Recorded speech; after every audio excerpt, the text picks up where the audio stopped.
बिस्मिल्लाहिर्रहमानिर्रहीम अस्सलाम वालेकुम। तो आज मैं आपको अज़िथ्रोमाइसिन टैबलेट के यूज़ेस बताऊंगा और इसके साइड इफ़ेक्ट बताऊंगा कि ये किस काम आती है और किस काम में ये नुकसान देती है हमें। तो आज चलें मैं आपको आज कंप्लीट डिटेल के साथ इसके यूज़ेस बताता हूँ। तो सबसे पहले देखा जाए तो ये एक एंटीबायोटिक है। एंटीबायोटिक जो कि वर्क करता है हमारी किसी भी तरह की बॉडी इन्फेक्शन में ये हमारे वर्क करेगा। दूसरा ये वर्क बोर्ड स्पेक्ट्रम है।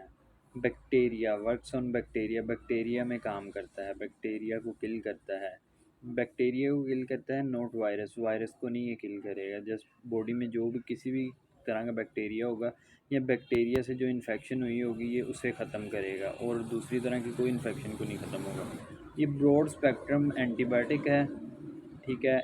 इसकी डोजेज देखी जाए तो जैसे कि ये किल करेगा 5 ग्राम बैक्टीरिया को, ग्रामीलिया को, माइक्रोप्लाज्मा को, तो ये ऐसी इन्फेक्शन को किल करेगा। तो दूसरा देखा जाए तो ये बैक्टीरिया प्रोटीन सिंथेसिस को स्टॉप करेगा। जो प्रोटीन सिंथेसिस जैसे कि हमारी बैक्टीरिया से हुई हुई प्रोटीन सिंथेसिस हो जाती है इन्फेक्शन, उसे स्टॉप करेगा। ये ब्रॉड स्पेक्ट्रम एंटीबायोटिक जो कि रेस्पिरेटरी इन्फेक्शन को भी ख़त्म करता है। रेस्पिरेटरी इन्फेक्शन को ख़त्म करने में ये वर्क करेगा हमारे, जैसे कि सांस की प्रॉब्लम होगी, एस्थीमिया हो गया, निमोनिया हो गया, तो ये उसको भी ख़त्म करेगा। दूसरा तरफ देखा जाए तो ये टाइफाइड और हैवी फीवर को स्टॉप करने में ये वर्क करता है।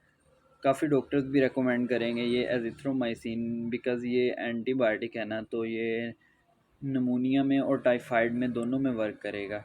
सेक्सुअली ट्रांसमिटेड डिजीज़ जो मतलब सेक्सुअली ट्रांसमिटेड डिजीज़ होती हैं, ये आपके नॉर्मल टीबी रेजिस्टेंस में भी वर्क करेगी। नॉर्मल टीबी रेजिस्टेंस को भी स्टॉप करेगी। सेक्सुअली ट्रांसमिटेड डिजीज़ होगी उसे भी स्टॉप करेगी। ये जो गले की इन्फेक्शन हो जाती है, हमें गला खराश में आ जाता है, खराश करने लग जाता है, उसे स्टॉप करेगी। तो गले में खराश होने लग जाती है, गला दर्द करता है, अक्सर हमारा हल्का फुल्का फ़ीवर हो जाता है या किसी भी तरह की इन्फेक्शन हो जाती है, उसमें ये वर्क करेगी। ये अक्सर हमारे ऑपरेट करवाते हैं हम, तो हमारे ऑपरेट की वजह से जो इन्फेक्शन होती है तो उसे भी ये स्टॉप करती है। डॉक्टर अक्सर रेकमेंड करते हैं। तो अब इसकी डोज़ और ड्यूरेशन की बात की जाए तो ये इसकी डोज़ की बात की जाए तो ये 500 mcg में नॉर्मली होती है, तो 500 mg में ही नॉर्मली रेकमेंड की जाती है। जो हल्की फुल्की इन्फेक्शन के लिए हो या गले दर्द के लिए हो तो 500 mg में ही यूज़ करवाई जाती है। तो दूसरा इसका कोर्स देखा जाए तो नॉर्मली इन्फेक्शन के लिए, गले की इन्फेक्शन के लिए या बुखार के लिए ये 2 to 3 डेज़ वर्क की जाती है। उसके बाद स्टॉप कर दी जाती है। 2 से 3 दिन में ये आपकी इन्फेक्शन कवर कर देगी। अगर हम लंबी डोज की बात करें तो जैसा कि ऑपरेट करवाते हैं या माइकोडियल इन्फेक्शन हो जाती है, यूथ्रोसाइटिस होते जाते हैं, तो उसके लिए अप टू 15 to 20 डेज़ ये आपको यूज़ करनी पड़ेगी। 15 to 20 डेज़ यूज़ करने के बाद ये आप स्टॉप कर सकते हैं, आपकी इन्फेक्शन इंशाल्लाह कवर हो जाएगी।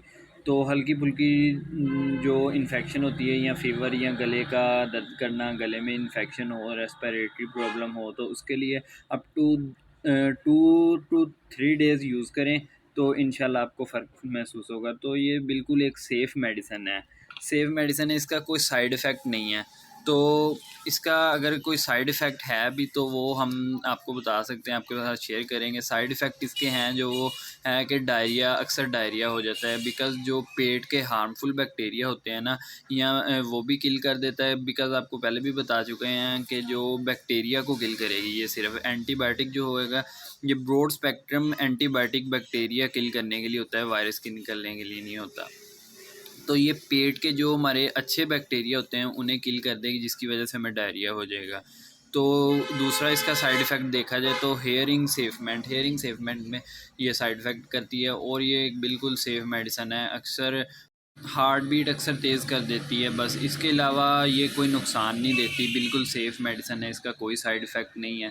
इंशाल्लाह आप यूज़ करें, आपको हर तरह की इन्फेक्शन से, हर तरह की ब्रॉड स्पेक्ट्रम एंटीबायोटिक इन्फेक्शन से, माइक्रोप्लाज्मिक इन्फेक्शन से आपको जल्द निजात मिलेगी। रेस्पिरेटरी इन्फेक्शन हो, गले में किसी भी तरह की कोई भी इन्फेक्शन हो तो उस पर ये वर्क करेगी इंशाल्लाह। Thank you.